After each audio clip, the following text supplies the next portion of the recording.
So what do the data tell us about how Americans under Trump did versus how they're doing under President Biden?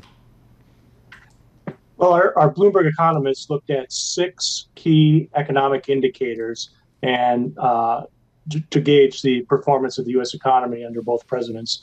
And turns out conditions were better under Trump for disposable personal income, inflation, the stock market performance, and mortgages, while the unemployment rate and GDP, overall economic growth, was better under Biden.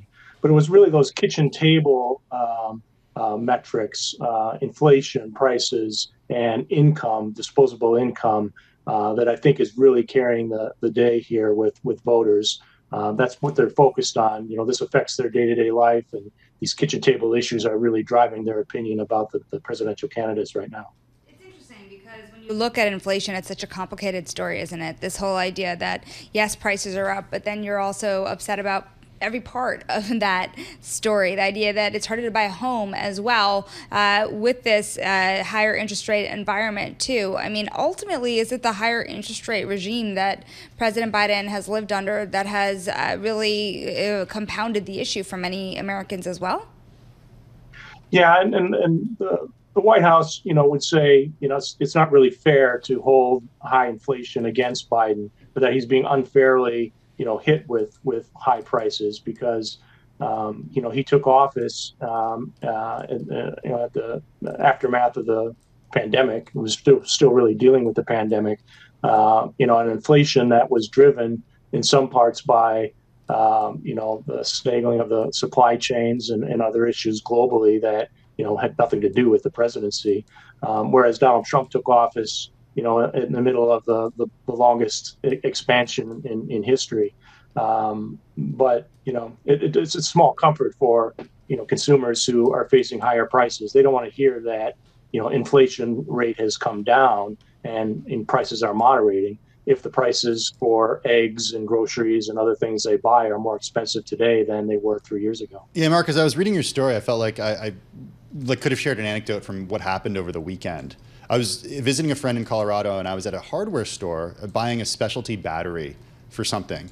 And I went over to the battery section. There were two gentlemen over there, and I said, okay, this is where the batteries are. And they were both talking about how much more expensive batteries have become in the last, and they specifically said this, 3.5 years. And what struck me about that comment was, well, that just goes exactly to the time that President Biden has been president. This is something that I think Americans are thinking about a lot, not just at their dinner tables. And it's not good news for the current president come November. Right, because he could tell people till he's blue in the face that the numbers are getting better or that other metrics are doing really well, like the unemployment rate. But if the prices are still high, that's just going to override everything. It also allows President Trump to say, well, I had the greatest economy in the history of the world when I was president, and we'll go back to that if you elect me. Well, on that note, too, is it that you have voters prioritizing pricing and inflation over jobs, or just also this idea that you started to recognize in the story where a lot of the jobs lost when you think about the Trump administration was during COVID? Did he almost get a pass on that because of COVID? Well, I think the Trump campaign would certainly argue that it should be the case, that if you're going to compare the jobs record, you should only compare jobs in the first 38 months of the Trump administration to the first 38 months of the Biden administration, because that factors out the job loss because of COVID. But it kind of cuts both ways. The COVID hit on Trump, in some ways, helped Biden on the rebound. When the economy recovered, we recovered jobs that, had been lost in the pandemic that sort of factor into the job gains under Biden. So he can point to, this big job gain number.